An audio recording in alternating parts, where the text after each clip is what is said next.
So this morning, we're gonna continue talking about faith. All right, we started this last week, and we're gonna look into it for a handful more weeks, and we're digging into the depths and into our experience of what faith is and how to live a life of faith. All right, so that's kind of the goal for this next several weeks. And last week, if you remember, if you were here, we started to dig into this by talking about living a life of faith is living a life of discipleship, being one who is willing to follow Jesus Christ into the radical love and the radical acceptance that he brought forth into this world. And so we're gonna keep digging into that. And in this morning, I want to talk about faith as willingness to sacrifice. Okay, so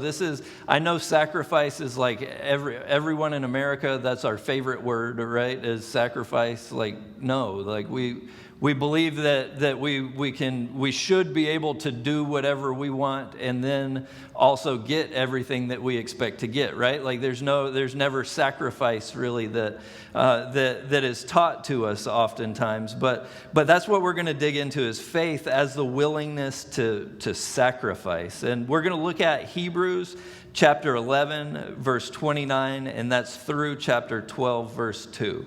I'm going to read that to us real quick, and then we're going to continue. So it says, "By faith the people passed through the Red Sea as on dry land, but when the Egyptians tried to do so, they were drowned. By faith the walls of Jericho fell after the army had marched around them for 7 days. By faith, the prostitute Rahab, because she welcomed the spies, was not killed with those who were disobedient. And what more shall I say? I do not have time to tell about Gideon, Barak, Samson, and Jephthah, about David and Samuel and the prophets, who through faith conquered kingdoms, administered justice, and gained what was promised, who shut the mouths of lions, quenched the fury of flames, and escaped the edge of the sword, whose weakness was turned into strength, and who became powerful in battle and routed foreign armies.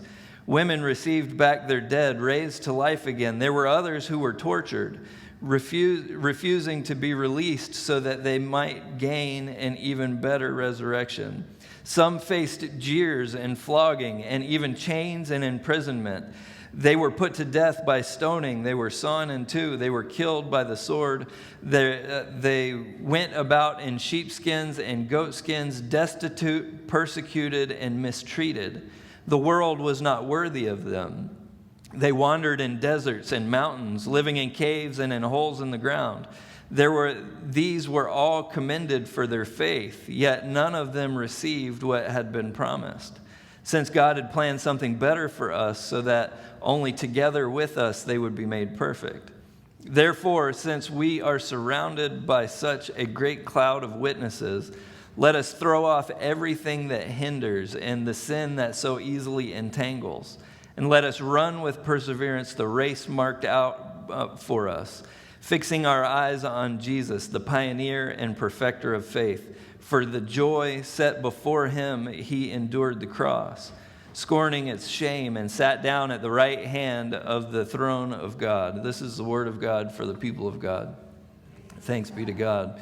So digging into this idea, faith as willingness to sacrifice, I think it's only appropriate that the writer here brings these first couple of illustrations into the conversation, right? He's writing to a group of Hebrews, and he's using the Old Testament to help them to understand like what's required of them, and he's bringing up the story of Moses. If you remember that story where the Egyptians had been slaves for many, many years, and they were set free, and the whole dialogue that happened there. But then as they were going free, they came up to the Red Sea, and if you want to imagine it as the Charlton Heston moment in the old Moses movie, that's fine, like where he sticks the staff in the ground and the water goes back and the wind is blowing and they walk through on dry land. There's this moment where the Israelites they're making a step of faith. They're moving from one side of the Red Sea to the other side of the Red Sea. And this is very much part of our how we understand baptism as well, is it's a movement through the water and out to the other side, where the Israelites, they could no longer be who they had been before. It was a step of faith for them to go, not only that the water wouldn't come crashing down on them, right? But it was a step of faith that as they move into the other side, they were gonna trust God with that movement. And yet, if you've read that story, it seems like a matter of minutes before the Israelites, they were like, man, like, I miss the food that we used to get back there in Egypt. Man, like this, we're eating manna and quail and man, it was so much better where we were, right? When they were slaves. And because of that, they wandered in the desert for a little bit, right? But there was this movement from one side to the other, and it was a step of faith on their part that they were going on this journey, this new experience of life. And then he goes into talking about the walls of Jericho, where if you remember the Israelite army, and that old song, do you know this story? Like Joshua fought the battle of Jericho. Do you remember that one? Okay, so the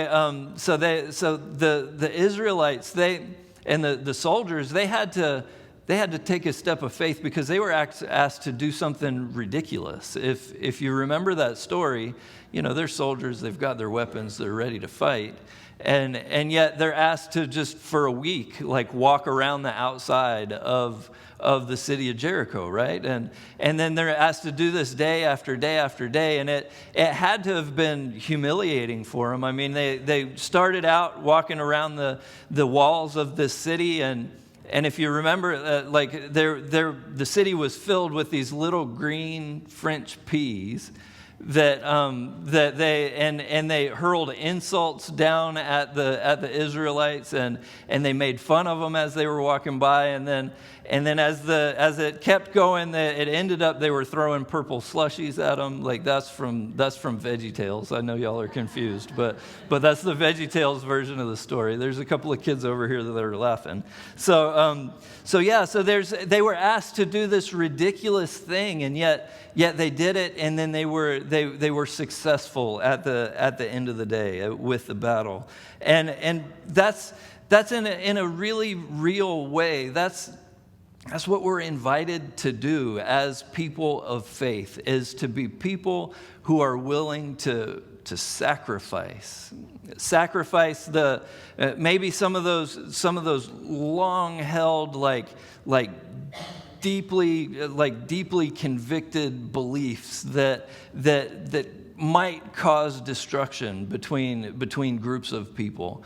We're called to let go of some of that stuff, and we're called to lots of other ways of sacrificing as well. And a life of faith, like you cannot separate a life of faith from the willingness to sacrifice. Now I would bet that at some point in your lifetime you have been in a church service where a preacher has talked about this cute little alliteration where we talk about sacrificing, and it's sacrificing your time and your talent and your treasure, right? Like the 3 T words, and it makes sense, and that's a 3-point sermon. There's a lot of good in that, though. There's a lot that we can pull from that, though, because as we start to talk about like living a life of faith and our willingness to possibly sacrifice some of our time, there are a lot of people that say all that you have in this world is time, right? Like that's all that you've got, is you've got just a fixed amount of it, and that there's, and I'm getting a little older. I know I'm one of the youngest folks in the room, but like, man, time is just slipping away, and it's going so fast, and I'm terrified that I'm going to wake up in a few minutes and like Henry's going to be like 35 years old, and then and life has just kind of slipped away, right? That time is one of the most valuable resources that we have, yet we're invited to sacrifice some of that to be a part of what God is doing in this world, to be a part of building God's kingdom, to be a person of faith. And whether that, there's lots of ways that can happen. It can happen through a prayer life, right? A life that's committed to setting down the to-do list for a minute, right? A life that is committed to not berating God with a list of things that we want God to do, but a life that sits and invites God to speak into our lives, right? Like that's a prayer life that just kind of it has this sense of sacrifice that goes along with it. You have to sacrifice some of your time in order to have that space, and the dishes might not get done, and I don't know if that's a horrible thing.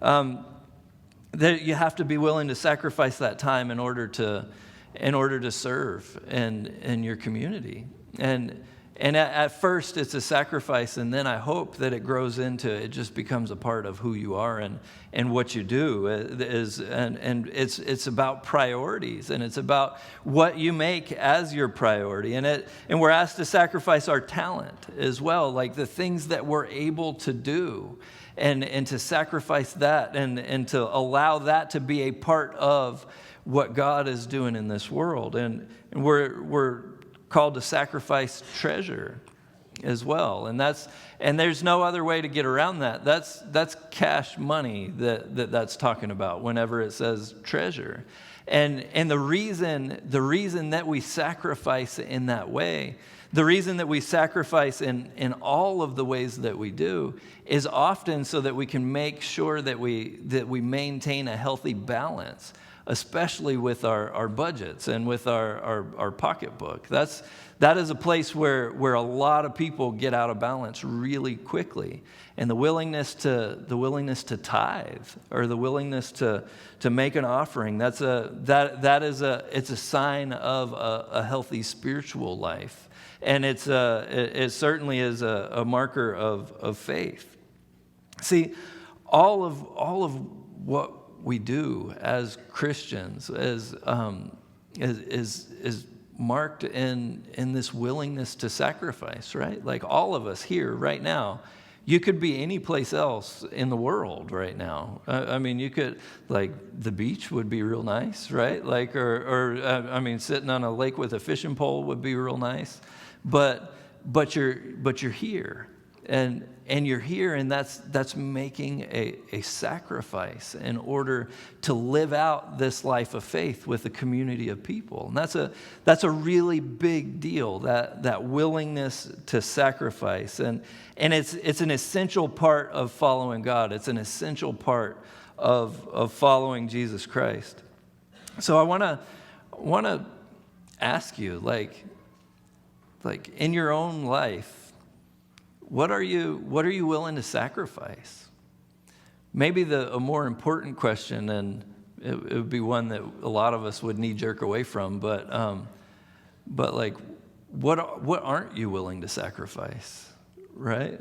Like, what are those spaces in your life that you still have, like, God, nope, like, sorry, but no thank you, right? Like, where are those spaces? The writer in the scripture certainly pointed to Jesus at the end of this little section that we were reading as as one that was willing to sacrifice. And I mean, he went to the cross. He carried his own cross to be crucified, right? Like, and that willingness to sacrifice, we as disciples, people that are living a life of following Christ, that's where we're invited to go. And you hear Christians talk about take up your cross, and it's a very much metaphorical thing, but that's a space that we're invited to go. And we begin to get there, and we begin to grow in all of this as we're willing to allow ourselves to on this journey of discipleship. All right, so this faith is that willingness to sacrifice, and it's our willingness to go on this journey of discipleship. And I want to continue something that I left with last week, and there's a list down here. Right now, the church, and we talked about it, and I've got some details to kind of get to you this morning about the discipleship process that I'm inviting everybody into. All right, so the details are this: is that here at the church, this invitation to be a disciple of Jesus Christ is an ongoing thing, and it's for everybody, and it's for anybody that walks through the door. So what we're going to do is in about 3 weeks, on the 8th, September 8th, actually, it's going to start. And there is going to be a 6-week rotating class that is going to be a discipleship class that anybody can jump into at any point. It's going to, you come and you start, and then you do all of the 6 weeks, and then you finish. And then we're gonna, I mean, at the end of it, when people are finishing it, we're gonna celebrate, and it's gonna be a big deal. But as we're going through this, I want to invite you to be a part of that group, be a part of that group of people that are coming together to say, you know what, I want to grow as a disciple of Jesus Christ. I have faith. I've come to church my whole life, but from here on, I want to make sure that I am on a path of spiritual growth, and I'm gonna invite that in me. So that's what we're gonna be doing over the next several weeks, and we're gonna cover stuff like what is the Bible, how do we read this crazy book? Because the Bible really is this is something you have to be taught how to read for the most part. I mean, it really truly, you can end up in a holy war if you don't read it well. Okay, so we're going to talk about that. We're gonna get into all kinds of what is the church for? What's the purpose of the church? What does real community look like? Stuff like that. And so I'm excited. I'm really excited about it, and we've got some awesome people that are going to be leading it, and it's going to be really, really good. So I'm going to wrap us up today with this invitation. If you're not already doing something like this, if you're not already intentionally saying, you know what, I'm going to grow in my faith, and I'm going to do that with a group of people that are going to kind of help me stay accountable to it and all of that, I want you to put your name on the list, and I want you to get involved with the class that's going to start. So there are 6 people that have signed up for it already, and that's between this service and the service on Thursdays. And we've got a good group showing up for it, and I think it's awesome. And I want for everybody, as many people as are willing, to do this so it can quickly become part of the DNA of who we are and what we do, because this is going to be an ongoing thing, continuing to invite people into this life of discipleship. So with that, I'm gonna wrap up. So, and we're gonna sing one more song. And yes. Thank you for being here. And and Nikki's thank gonna you, take Pastor Matt. If you're able, please stand, and we'll conclude.